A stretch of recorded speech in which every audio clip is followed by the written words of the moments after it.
Alright, ladies and gentlemen, thank you for joining me once again today for yet another Total War Warhammer battle replay. We're playing as the Vampire Coast against Bretonnia on this very interesting kind of hilly, heavily wooded map. Not a great map you'd think for a powder faction. Although, to be fair, it's not a great map for a cavalry faction either. This is one in the series of games that I was playing with a buddy over here, just kind of trying to work out builds and matchups and stuff, having some fun with it.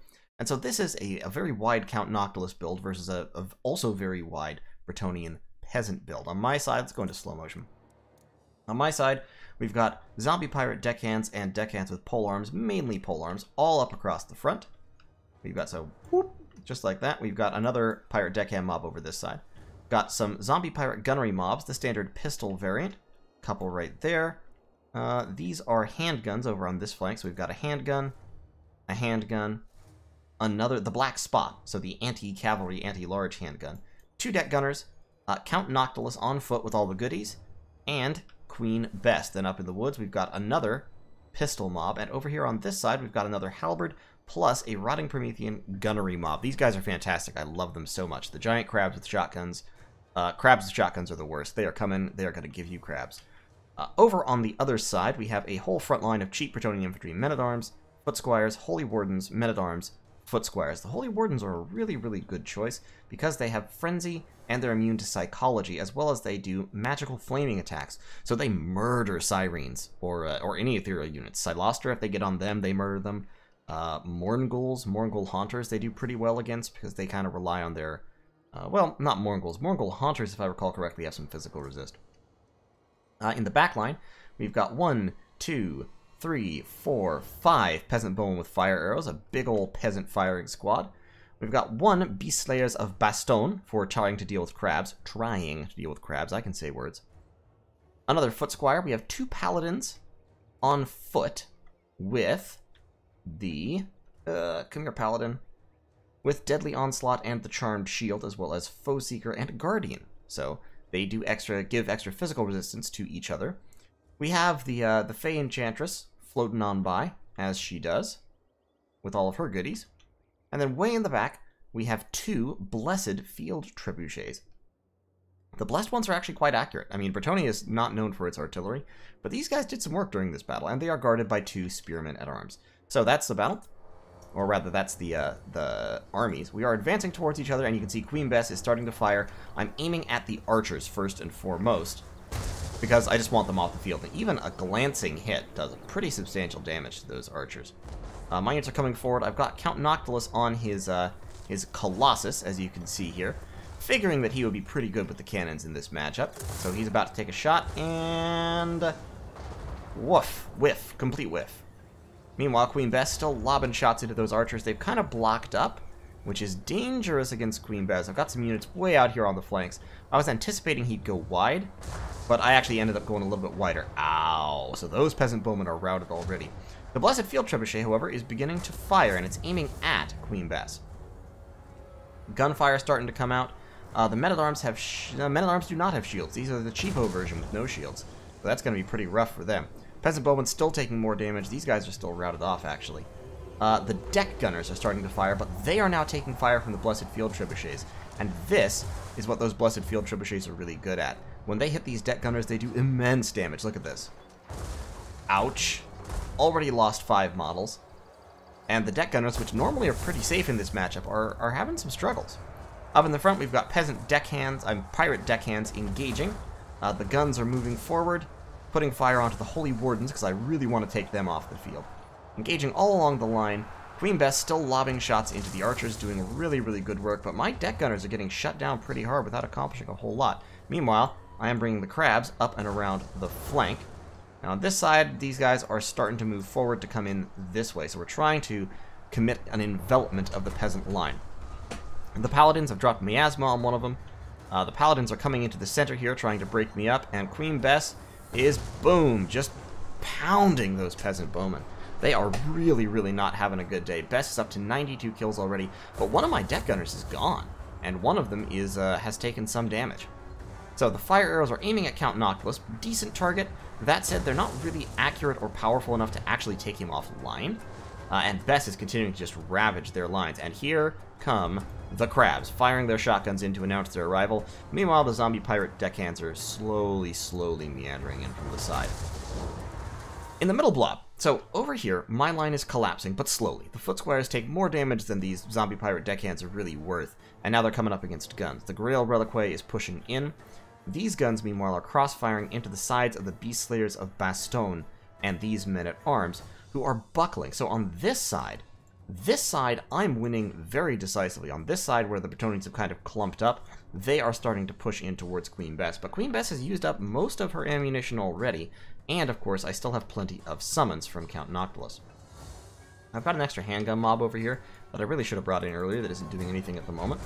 But my deck gunners, mostly offline, haven't really paid for themselves. They got a few kills, but nothing too much. I've shattered and or routed pretty much all of the archers, and now the crabs are in it to win it. They're fighting these foot squires. Foot squires are AP, but they're going to get ramshackled by crabs.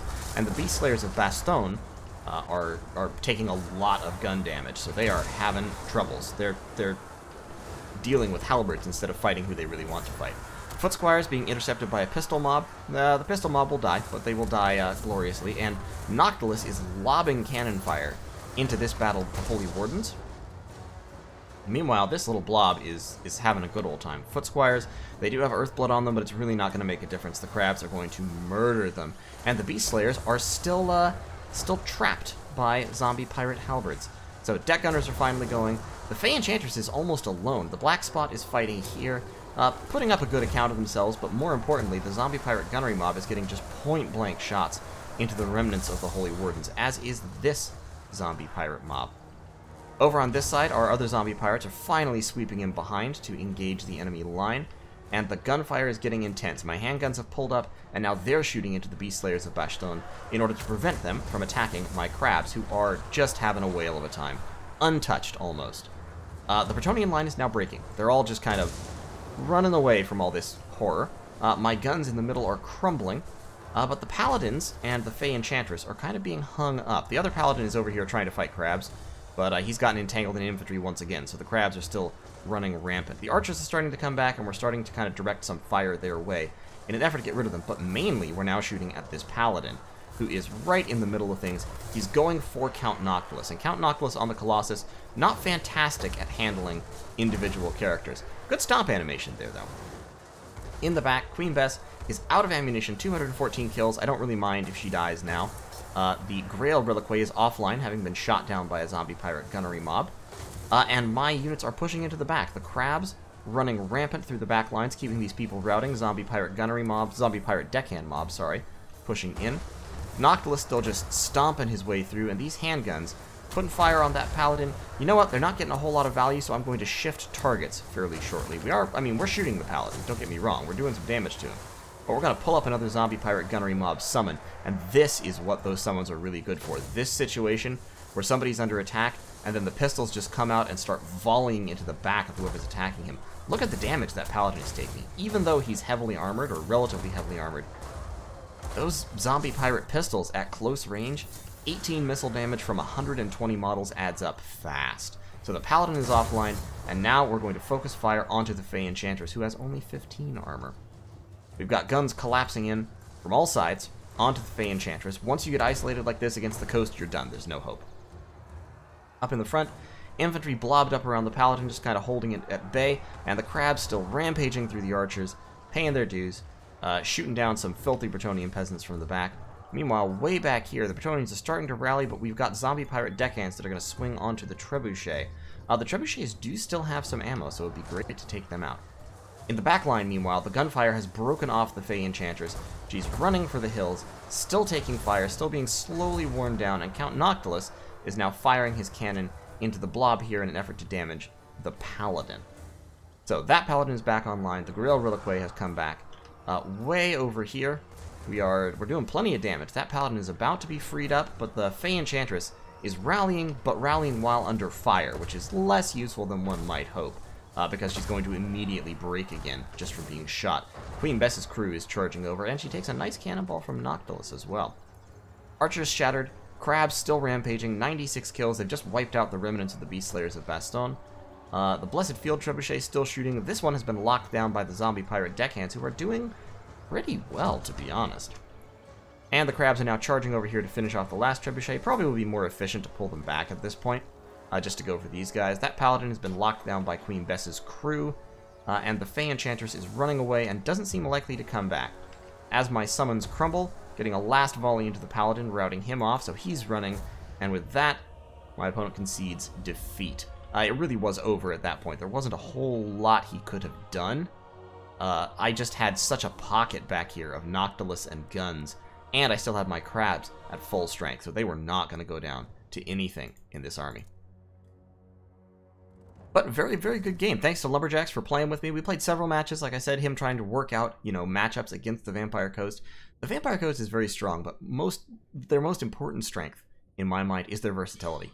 The fact that with the Vampire Coast, you can take a really heavy Air Force. You can take a really heavy Gunpowder build. You can even take really heavy melee builds with Rotting Promethean Gunnery mobs and Depth Guard and Chaff. You can do a pretty strong Vampire Coast rush build with just maybe a couple of powder units for support. But that ability to, especially with Noctilus and the summons, that ability to surround and hammer enemy heroes and lords with fire from all sides to take them out super, super quick, that is really, really powerful. I think that's one of the most powerful tools in the Vampire Coast arsenal. As you can see here, Queen Bess definitely paid her dues. On a map where Queen Bess can't be directly targeted, or against a faction where she can't be directly targeted by enemy artillery, she's almost always going to pay for herself. The only exceptions are if the enemy goes really, really heavy cavalry and really, really singles her out. And on this map and I didn't think he was going to do that. And if he did, then I would lose Queen Bess, but I would have the ability with the handguns and the deck gunners to really punish the cavalry. These guys rip down Grail Knights like nobody's business. The crabs, Rotting Promethean Gunnery mobs are so good. If you're going to take Rotting Prometheans, I would say always take the Gunnery version. They do like twice the damage, just because in melee they fire those shotguns, and it's really high missile damage, even if it's not armor piercing. Against all but the very most elite infantry, they'll hurt a lot more. I've tested these guys against Chaos Warriors.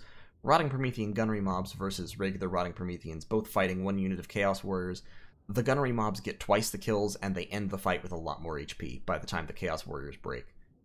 The regular Gunnery mobs end up stuck in that fight for a long time, and they take a lot of damage, even against non-armor piercing units, just because they're sitting there crab slapping people and not really accomplishing much. The Gunnery mobs, on the other hand, they're doing 40 missile damage straight to the face over and over and over and over and over, and they only pay 150. I'm sorry, 250. I think it's 1100 versus 1350, so they pay a little bit more for the power, but it's a lot more power. I would definitely take the Gunnery mobs over the regulars. Handguns and pistols especially definitely did their job. Pistols are a great unit. 300 gold for that much utility, for that much volley firepower. And of course you can summon them with Count Noctilus or any Lore of Vampires caster. It's fantastic. Just summon them in close proximity to somebody, get a couple volleys in, you'll be amazed how much damage they do when they're not blocked by a shield. The deck gunners were actually pretty well shut down in that match. They didn't have good targets, and those Blessed Field Trebuchets really did work on them. In fact, since the Blessed Field Trebuchets do magic damage, they would even work on the Shade Wraith gunners. Like, there's the deck gunners against artillery, they're super, super flimsy. I still think they're good. I still like to bring them.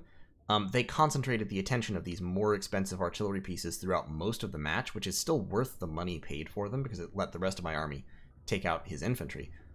But that was a pretty effective shutdown, so, something to keep in mind. Deck gunners are very vulnerable, and honestly, if I was taking artillery against the coast and I saw deck gunners, I would be tempted to just shoot at them, since they go down really, really well.